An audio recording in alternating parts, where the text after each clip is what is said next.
Kas zaudējuma aprēķināšana, izpratne par to, ko darīt, kā darīt, kur griezties.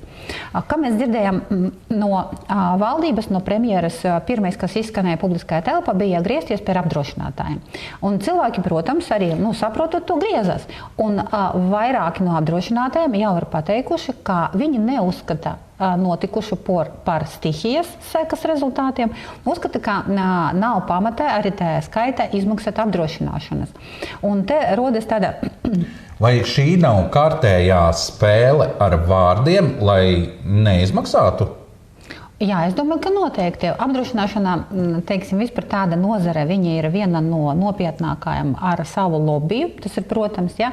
Otrs moments, vienmēr līguma ir kaut kas ir rakstīts lieliem burtiem, un pēc tam iet pielikums, un atsauce uz pielikumu, kur tev viņu jāsameklē atsevišķi uz apdrošinātāja mājaslapas un jāizlasa, un tad tur nianses kaut kādas un detaļas. Bet es jau noprotu no tās diskusijas, kas publiskajā telpā arī parādās cilvēkiem, ka strīds rodas par to, vai tie bija plūdi, vai tie nebija plūdi. Tātad plūdi, tātad plūdi, tātad pēc definīcijas ir, ja upe iziet no krastiem, tad ir plūdi.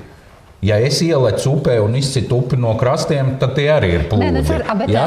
Bet ja upe paliek krastos, un, teiksim, kā Jūrmalā bija, kur ūdens stāv uz ceļa Jelgavā, arī starp citu, ja, tad tie nav plūdi. Latvijas likumi jums nav saistoši? Nē. Man un jums, ja mēs vienojamies par plūdu definīciju, mēs vienojamies par kādu definīciju mēs gribam.